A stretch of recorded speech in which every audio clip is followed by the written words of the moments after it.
Hello and welcome all of you again for the fourth edition, day 2 of Product Leadership Festival. These next, yesterday, today, and the next 2 days are going to be focused on leadership, and I'm sure you're enjoying and learning from some of the actionable insights that you're gaining through this. Today, I'd like to, it's my privilege and pleasure to introduce all of you to just the man who is going to very right for talking about, presenting to us on the topic. And the topic, of course, is leading to win in a rapidly changing world by influencing disruption and innovation. Can I ask Govind Balakrishnan to turn on his video and say hi, just to see if you're all visible? Thank you, Govind. Hi. Hi, Sai. Thanks for joining, Govind. Yep. And we'll get started. For a lot of people who are joining this, or most of the people, the company that you are a senior vice president of for products and engineering is not new. It is Adobe, and Govind leads the Creative Cloud products and services. He's been with Adobe for more than 15 years. And has spent last few years developing the Creative Cloud's mobile app portfolio and services strategy, right? So if you are a creative, if you are in design, if you're in graphics, I'm pretty sure that you're familiar with that portfolio. What an incredible portfolio. And thanks for bringing that to the market, Govind. Prior to interestingly, Govind was a creator of Flashlight. And Flashlight, by the way, was a pretty big business for Adobe, right? About upwards of $100 million, I believe. And then Govind went on to be responsible for the overall Flash platform. I'm sure we all remember Flash and have used Flash for most of our work lives, and even saw some amazing animations and videos on browsers. One of the first platforms to bring that to the browser. And of course, it went on beyond that, authoring, animation, and even runtime environments.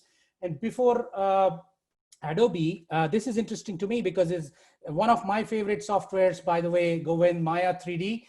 And I'm happy to be talking to an architect of Maya 3D, the animation and modeling software before it was snapped up by Autodesk. And for those of you who are not familiar with this is the software that actually is used in some of the most popular movies that you probably know. If you're a fan of a Star Wars or Ice Age or Lord of the Rings and Spider-Man, and many of these movies have actually used this software extensively, right? And that's another piece of incredible software where Govind was an architect for.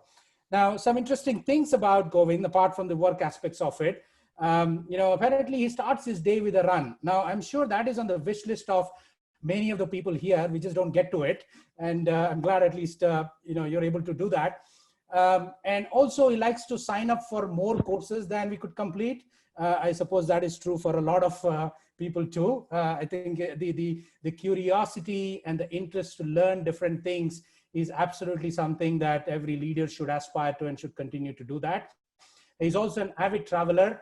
Also, he was awarded by the California Diversity Council as the Multicultural Leadership Award, right? He's received recipient of that award.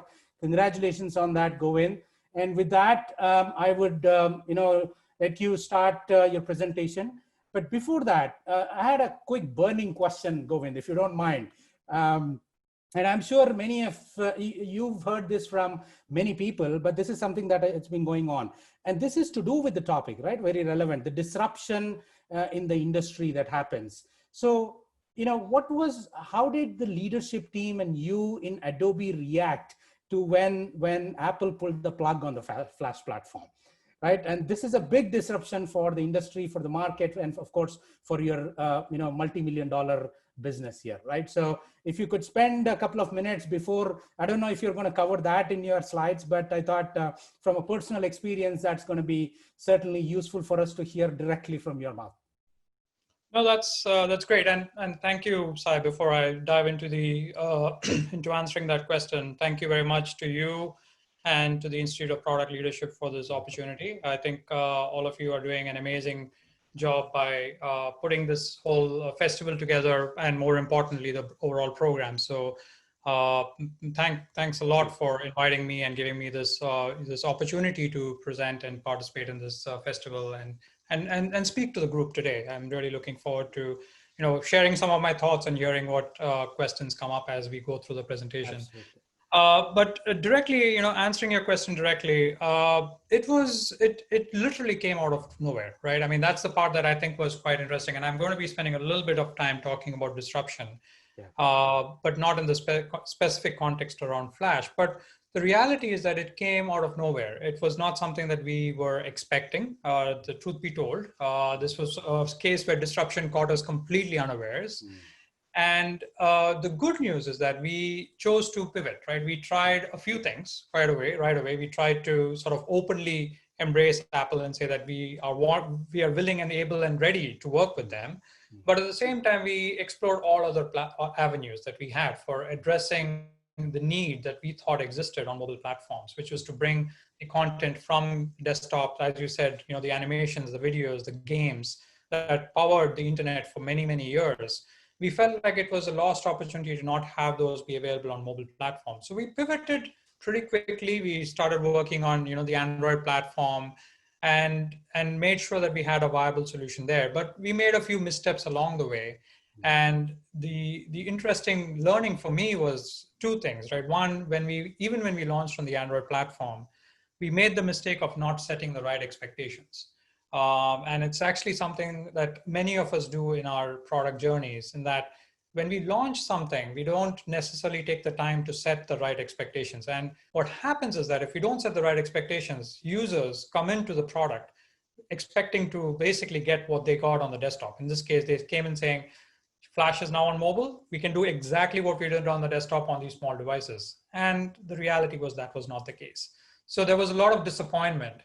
And obviously then we became part of a huge media campaign where almost everyone was sort of against Flash. And the good news there is Adobe made the decision in a timely manner to reduce their investment in Flash, right? So it was not like we held true to it and said, come what may, we're going to stick to this. This is our strategy, come what may. We were ready to pivot and make some dramatic shifts. Actually, we shifted our focus to improving HTML5.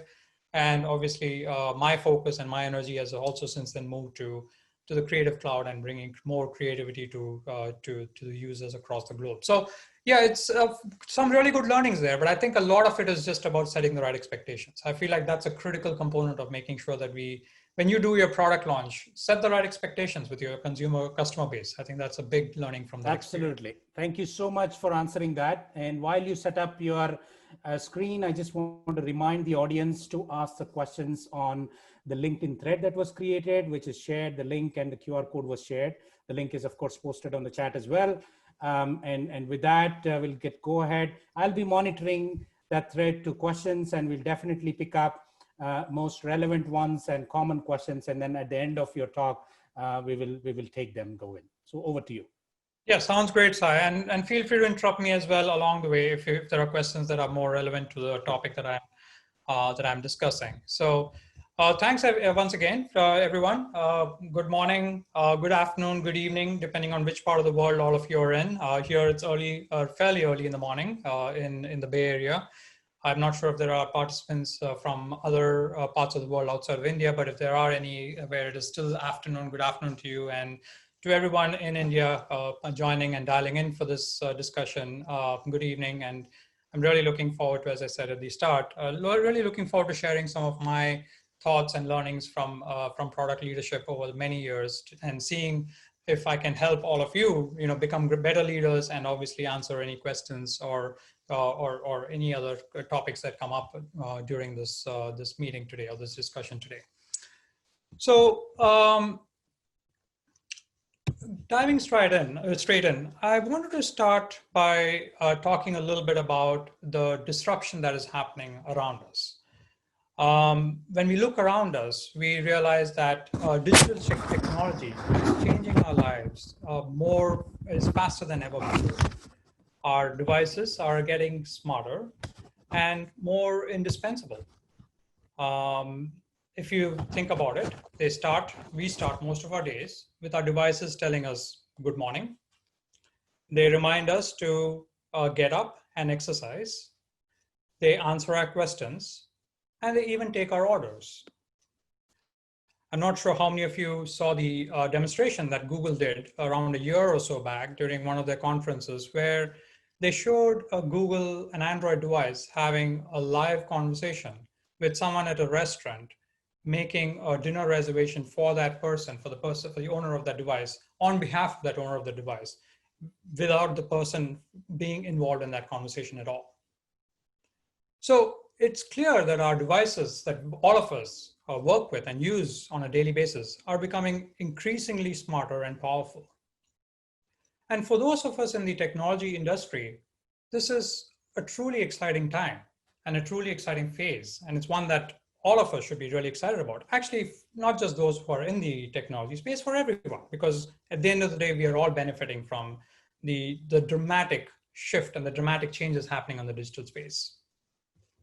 But it also is putting enormous pressure on businesses to reach the right people with the right content at the right time, faster than ever before. All of us, and people in general, are consuming more content on more devices, far more than ever before, which is leading to an explosion of data. Robotics and automation, as we know it, is in more ways than one transforming how work gets done, and is really requiring us to think about work in new and unimaginable ways. So while businesses figure out their digital strategies to deal with some of these changes, new modalities and experiences are coming into play that require them to then rethink their strategies. Entire industries run the risk of being completely wiped out by a well-designed app.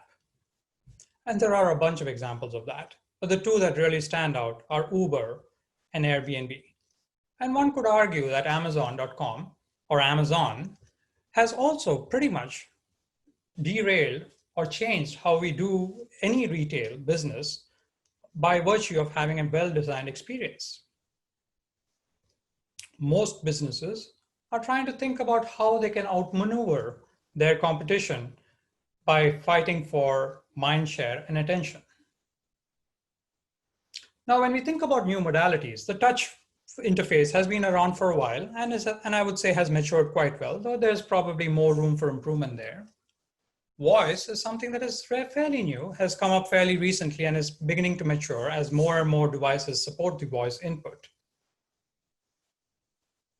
And as we bring more and more voice assistants into our homes, and as we interact more and more with our mobile devices and our automobiles using voice, we will, over time, start expecting to be able to interact with voice with almost every digital experience.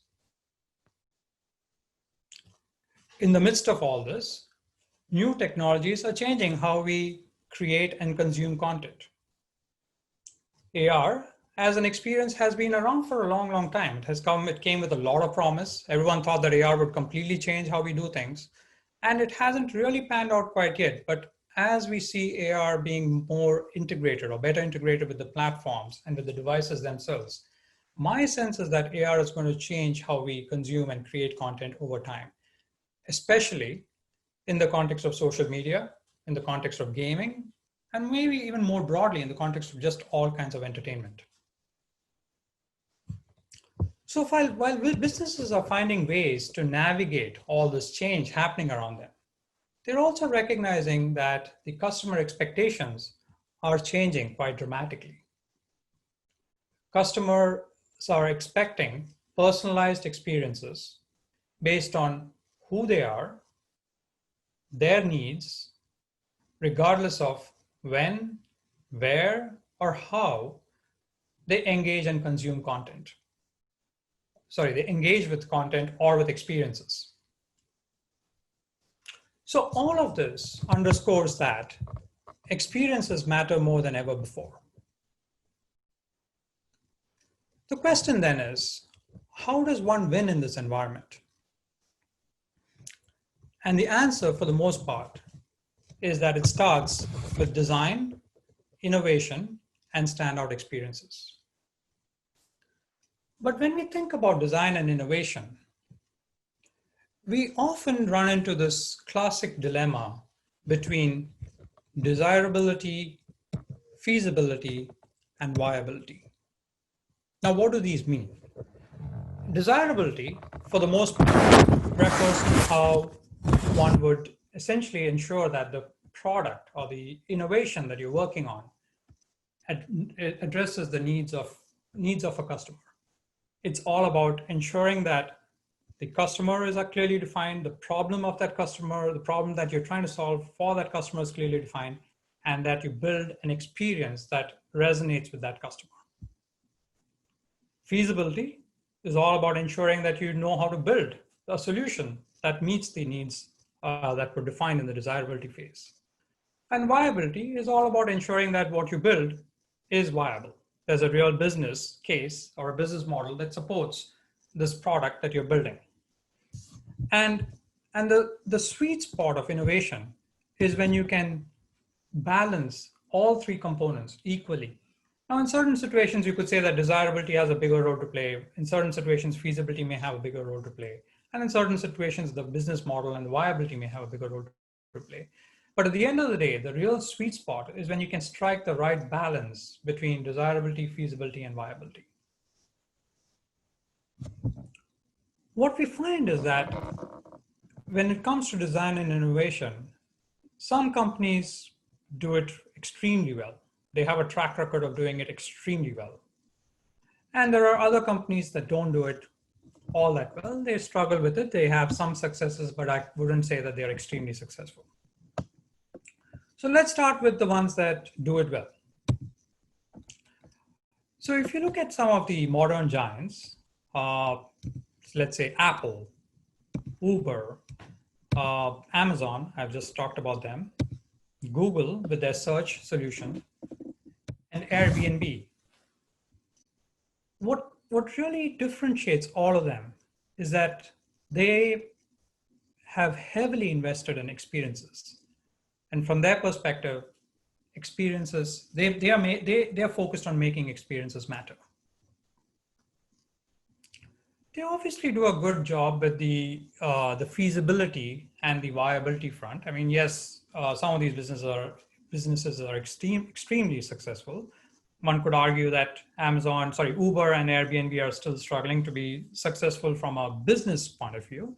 But at the end of the day, they're generating a ton of revenue, and they're looking for ways to pivot their business, even as we speak, given some of the challenges from COVID-19. But the unifying theme across all these companies and the solution from Google is that they embrace the fact that experiences must be simple, intuitive, and user-friendly. What separates them in more ways than one from their competitors and from the companies that are trying to disrupt them is the simplicity and elegance of their experience. Obviously, the technology that powers that experience is also compelling and innovative. There's no doubt about it, right? I mean, the innovation that has gone into some of the products that every one of these companies has built is unbelievable. But the magical innovation that they've all sort of leveraged to the greatest extent has been in the user experience. Now let's look at some of the companies that have not gotten it right as much. Or actually, they're not necessarily all companies. They're companies or products from some of these companies also, which is interesting. So the first one, I mean, we just spoke about Google search and how that has been extremely successful. A stark contrast to that is Google+. As I'm sure many of you know, Google+ has been under development from Google for close to 10 years. They started in 2011. And if I'm not mistaken, they're currently in their 5th incarnation. They launched earlier this week as Google Current. They keep repivoting, changing their name. But at the end of the day, they have not been truly successful. What's interesting about them is that the design is fairly elegant. It's actually quite compelling. It builds on some of the success that they had with Google search. But at the end of the day, when they launched, A, they were late to market, and B, most of the capabilities that they launched with were almost identical to what was already supported by the incumbents who had already been successful. They tried to add a few new capabilities that looked great on paper, that sounded great in theory, but didn't actually resonate with their users. So they made numerous attempts. They're continuing to, as I said, they just launched Google Currents on Android recently. I think it was earlier this week. They continue to take runs at this, but they've had limited success. Not to say that they will never be successful. They've just struggled with it. And from my perspective, the fact that they have not been able to differentiate themselves is primarily around the desirability piece, in that they have not found something unique that they can add to this that would be desirable from their users' perspective. The next example is Segway. Segway launched a huge hoopla many years back, and it was expected to completely transform how we transport ourselves. But this is a great example of a company that didn't spend enough time on the feasibility component. And feasibility, not necessarily from a technology point of view, but feasibility in the context of safety and accounting for the fact that different countries had laws that put some constraints and restrictions on how motorized vehicles could be used on their streets. So as you probably know, they just decided to shut this down a few weeks back. Okay, it started with a lot of hoopla, but really never met the expectations that people had set for it. I may be dating myself a little bit by talking about RIM and BlackBerry, but as Sai said, I've been with Adobe for 15 plus years, and I worked on Maya prior to that, so you all know that I've been in the industry for a while. So I can think back and remember the days of the RIM BlackBerry, where BlackBerry was in all situations synonymous with enterprise smartphone usage. But they didn't see this groundswell around touch interfaces that Apple saw and leveraged and doubled down on, and essentially chose to disrupt them, or used to disrupt them, by not necessarily changing what the capabilities of a smartphone. The capabilities have evolved since then, but when the iPhone launched, the main difference was how the users would interact with the device, and it was all about using touch. And for whatever reason, BlackBerry, and I remember even having some conversations with them because we were partnering with them, they chose to ignore that. They thought it would not resonate with users, and the fact that they had a keypad, a real physical keypad on their device was enough to differentiate themselves and keep them in market. And obviously the proof is in the pudding, where Apple is wildly successful, and RIM, at least the device division, is no longer in business. And the last example I'll talk about is Google Glass. Another example from Google, where we've just talked about how they've been wildly successful with search and a few other initiatives, undoubtedly, but have not had as many successes in some of the other areas. Google Glass, once again, launched with a lot of hoopla, but they were not clear about the user problem that they're going to be solving. They assumed that if they were to launch the device, if they were to have it out there, users would find meaningful uses for it. And that, while sounds good in theory, does not always play out. Right? You're more successful if you're clear, if you're laser focused on the problem, on the user problem that you want to solve, and make sure that you do a great job solving that. And then, yes, your users may surprise you and may use the same solution for other user problems. But if you don't start with a clear articulation of the user problem that you want to solve, then chances are that will not be as good as it could. And Google Glass is a great example of that. Now let's spend a little bit of time talking about disruption. I've actually talked about it a little bit in the context of RIM, where Apple came and disrupted RIM for all practical purposes. I spoke about it briefly in the context of Uber and Airbnb, where I was talking about how a well-designed app is essentially basically wiping out entire industries, right? The hospitality industry and the taxi ride-sharing industry are both being entirely disrupted by Uber and Airbnb. So what is disruption? At the end of the day, disruption is when something or someone external to your business comes and challenges the status quo and disrupts business as usual. What we find quite often is that businesses get caught in the process of, or they get caught up in the process of protecting their base, protecting their revenue stream, protecting their profit margins, and tend to not realize that there are external factors who are always on the lookout to disrupt them, especially if they are wildly successful.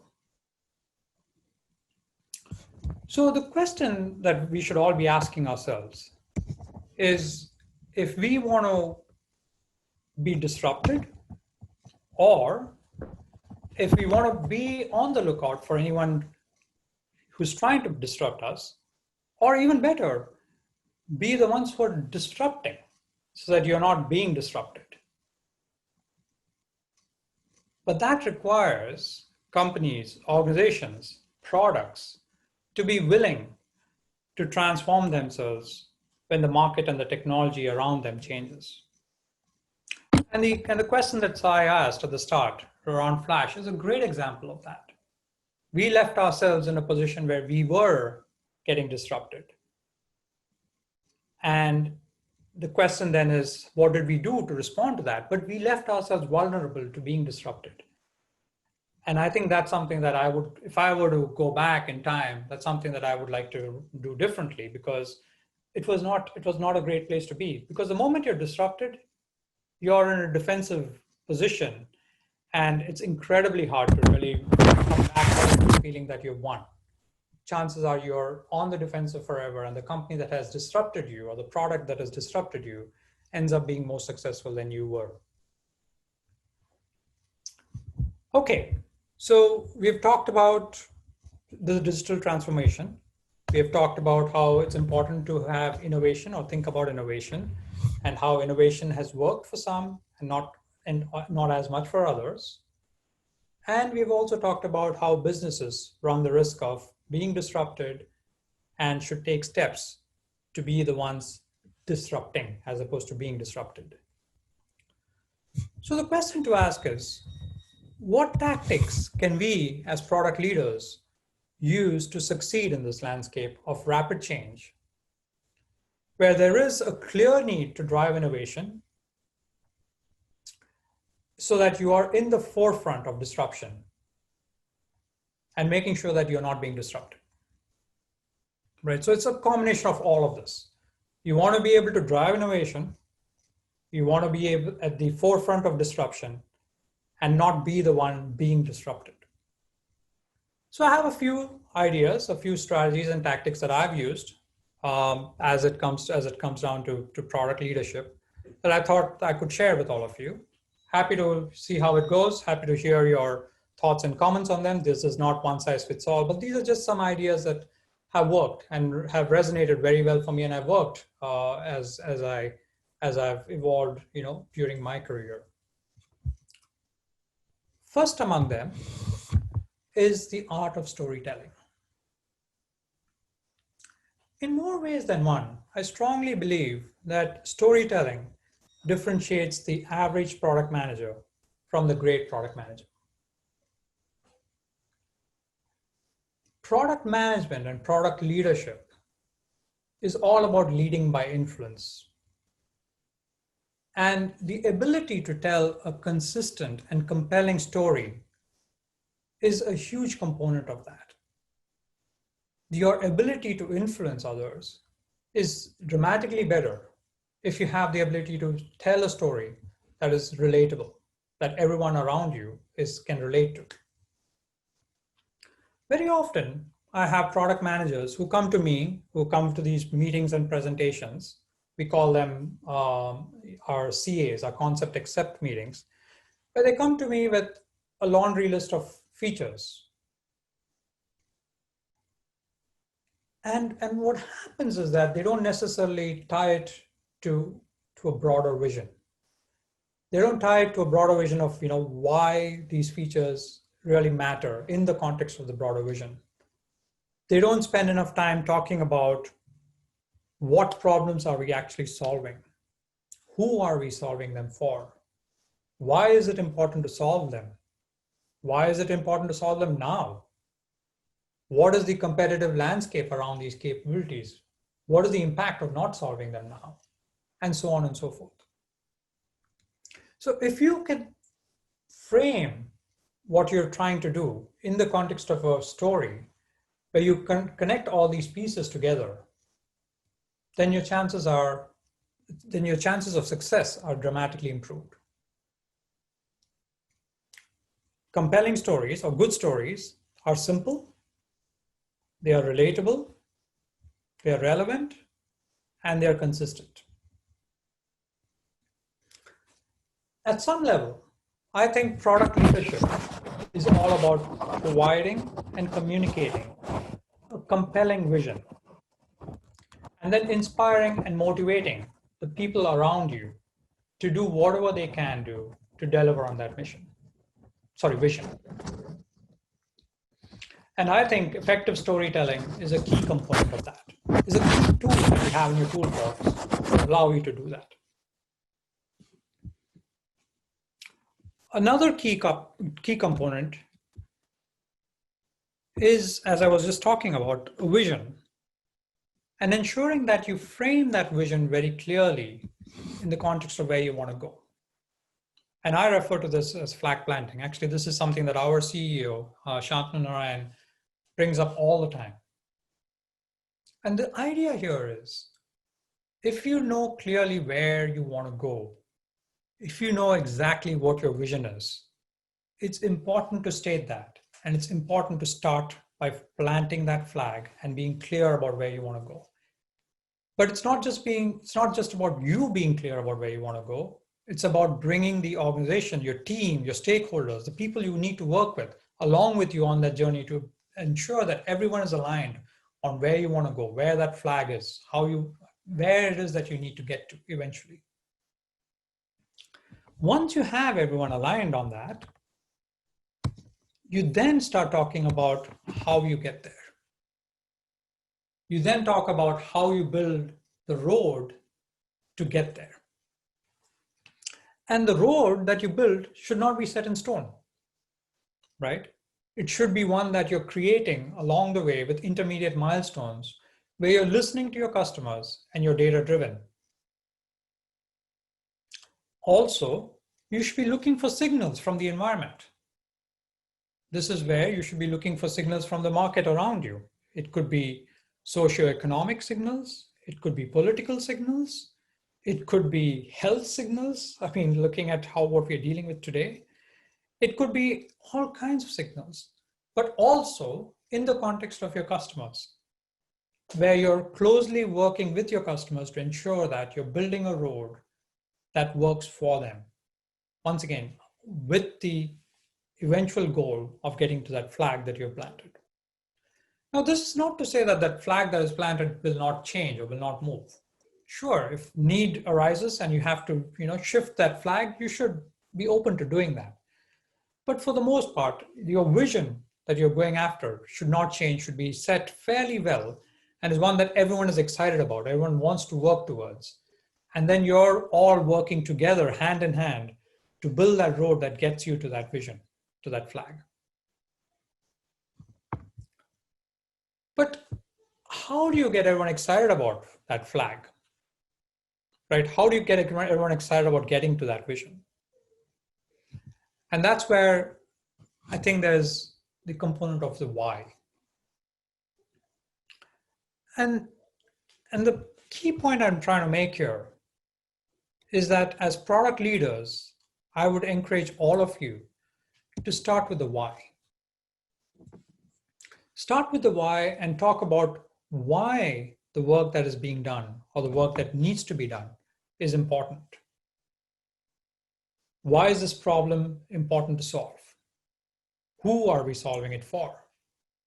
Why is it important to solve it today and not later? And so on and so forth. Once we've gotten everyone aligned and excited about the why, then we can start talking about the what and the how. The what is what are we going to do to address the why, and the how is how are you going to do it, right? How are you building the solution that would address the why? But a lot of it starts with the why. And what I find that inspirational leaders and organizations that can bring teams with them all start with the why, because there's incredible power in the why. If as humans, most of us want to believe that the work that we're doing is towards an end, where the end is satisfied customers, where we're solving problems, where we're dramatically moving the needle in one way, shape, or form. And being clear about what that is makes it significantly easier to get everyone on the journey with you.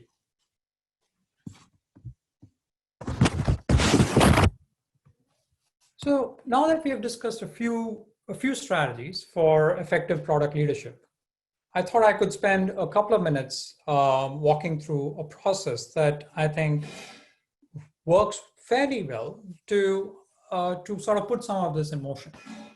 It's a fairly simple process. It's actually quite intuitive. Once I walk you through it, you'll probably all agree that it is fairly straightforward and intuitive. It starts with empathizing and understanding your users and their needs, right? Doing the market research to really understand your users and their needs. Then it moves on to defining a point of view for how you can address your users' needs. It's more than the how, it's what you can do to address your users' needs.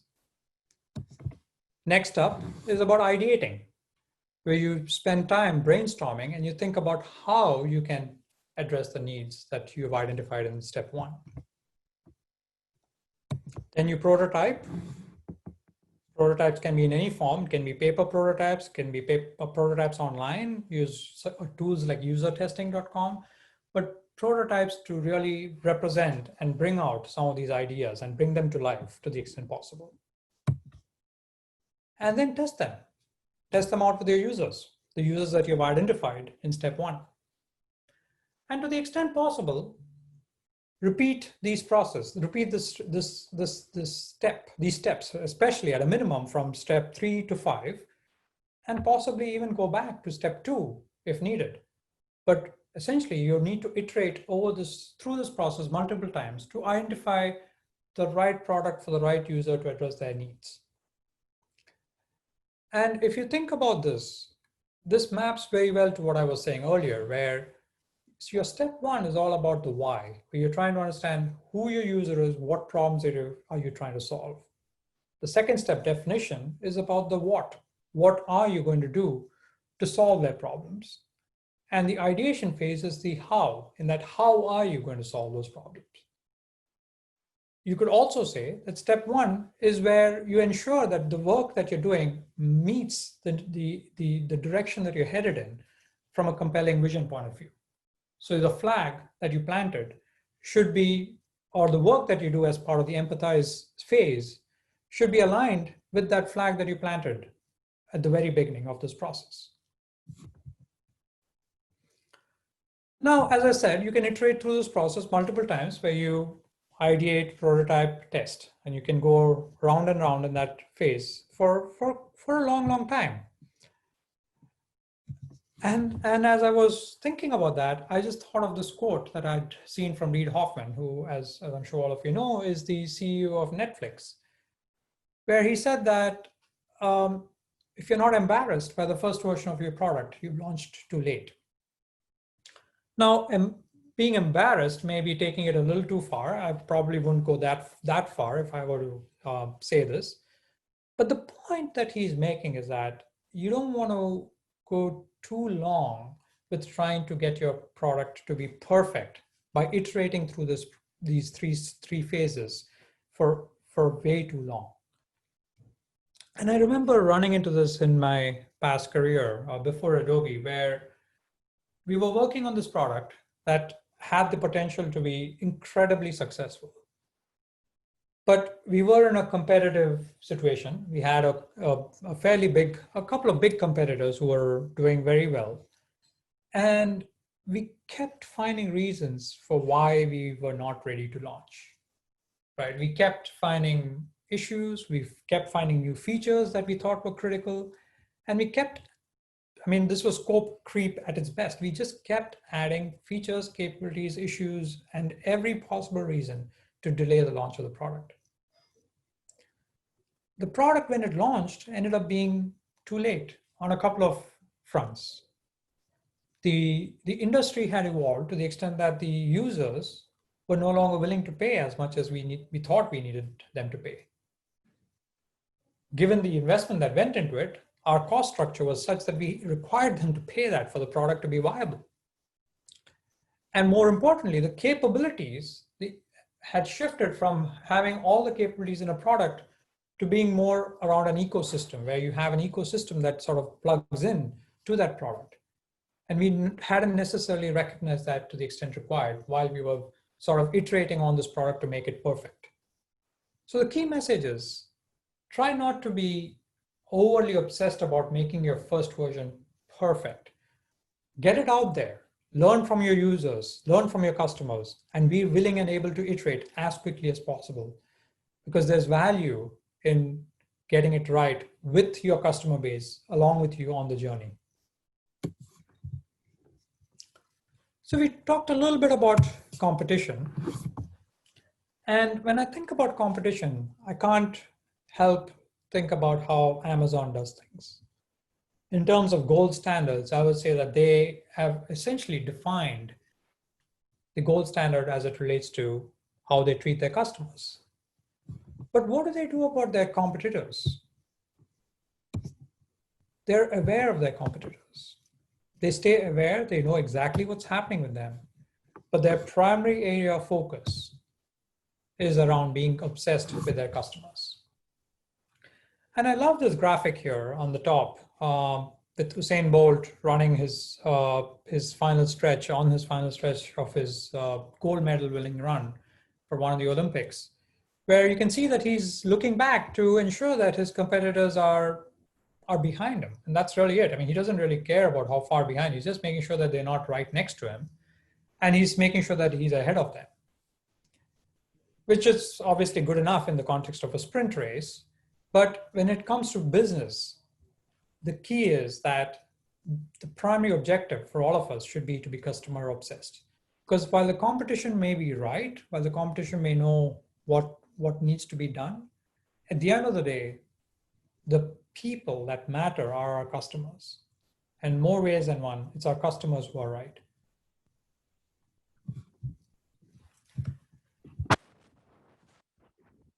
Another thing that I just thought I should put out there. Many of us, when we think about product development and product leadership, we spend a lot of time talking about data-driven decision-making.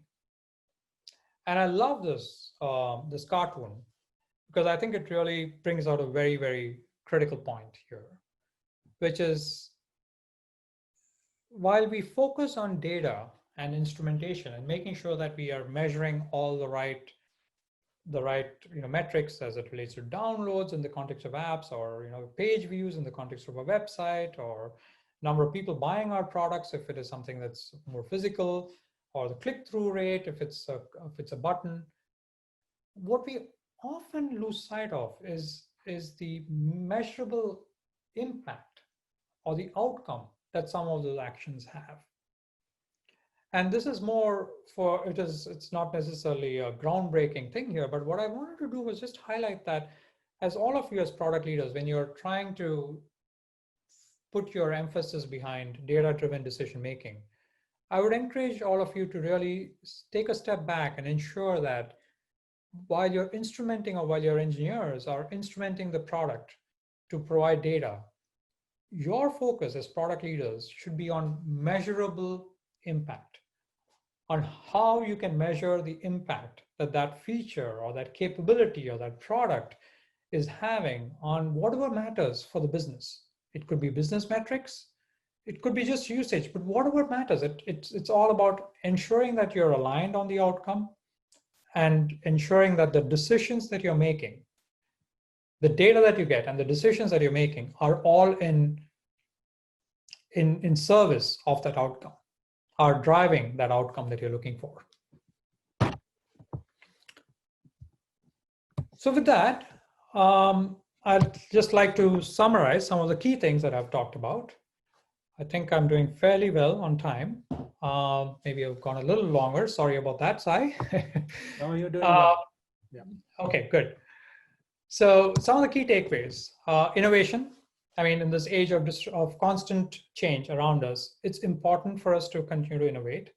But as we do that, be sure to strike the right balance between desirability, feasibility, and viability. You have a choice to be made. Either you're going to be disrupted or you should be the one doing the disruption. And I personally would like to be the one doing the disruption and making sure that I fend myself from others disrupting me. But that's something that I would highlight for sure.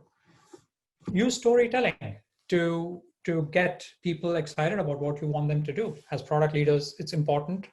It's an important tool you have in your toolbox, but make sure that your stories are simple, relatable, relevant, and consistent. Flag planting and then road building. I think we've talked about that. The power of why ahead of the what and the how. And lastly, it's good to be aware of your competition, but it's more important, it's better to be obsessed about your customers. With that, I'll hand it back to Sai and be happy to answer any questions. Well, thank you, Govind. That was superb, very specific, very prescriptive steps for people to take back and apply in their context. I do see a few questions coming up. It was interesting. I came across a quote the other day. Things are never going to be as slow as they are now. And I kept wondering, what does that even mean? And it's true, because it's only going to get faster every time, right? They're never going to be slow as they are today. So the question is, how do we even keep pace with change, right? So we talk about disruption, but that also requires us to be having a pulse around us in the market, especially as leaders, right? If you're leading an organization, leading a business, leading a team, I think it's one thing to say that you have to watch out for things, but what are there any ways that you personally follow so that we keep up with the pace? I think that's a really good question, Sai. And the need of the hour, so to speak, is to do two things in parallel, right? On the one hand, you should absolutely be exploiting your existing assets and capabilities. You should be doubling down on them and making sure that you get the best out of them. You drive the business metrics that you can with the existing assets and capabilities that you have as an organization. But on the other hand, you also have to ensure that there is enough effort going into explorations, where you are continuing to ensure that there are people within your organization who are aware of what's happening outside, who are exploring new ideas, who are exploring new trends, and seeing how you can keep up with those trends and drive successes based on that. And a good leader or great leaders and great companies are ambidextrous in that they can strike the right balance between both. They know how to exploit your assets and capabilities very well, and know how to invest appropriately in the explorations to drive explorations forward. And then the question is, where do you make that switch? When do you sort of find that one of these explorations has become big enough that you need to make them part of your mainstream, so to speak? And that's where you really have to strike that right balance. It's not easy, but I think that's one of the key reasons many businesses flounder, because they go all in on the exploitation, where they're just going all in on just driving their existing successes, and they are blinded to things that are happening outside. Yeah. And I think that's a really big mistake that many of us make, and we should absolutely not be making, where you should be sort of be ambidextrous to the extent possible. And it's easier said than done, don't get me wrong, but many of these things are easier said than done. And that's probably where you'll be taken by surprise and then are lost about what to do with it. Of course, if you have the support and have the experience You will react to this pretty quickly, pivot, and as you just explained, how Adobe had to do that in the context. But you're saying don't be blindsided by just explorations, but really pay attention to probably the carpet being pulled under your feet. Exactly. Right? Might Exactly. happen. Awesome. Absolutely. Yeah. Okay, good. So in fact, you mentioned art of storytelling, and I think what I wanted to ask you, and by the way, the previous question, I kind of paraphrased what Dipankar had asked, right? And kind of generalized it so that, we could address that in a broad way. So here, before we talk about, in your point of view, what are the key skill sets or mindsets that you think are required for anybody to get into a leadership role or even maintain where you are in the leadership role, right? So, but before you answer that, I'd like to take a quick poll from the audience to see how or what do they think about it, right? So, if you can have the poll that talks about the specific skill sets that we have been hearing from many people that are required for, being a leader or moving into a leadership role, then we can comment on what you think about it. Yeah. You may not be seeing the poll right now, but quickly, as soon as the results are out, it'll show up on your screen, but please go ahead. Yeah, absolutely.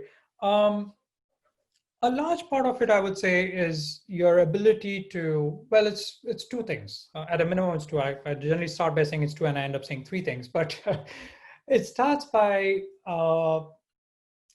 being able to see the bigger picture, right? I think as leaders, if we can see the bigger picture, that is one way to differentiate ourselves from everyone else.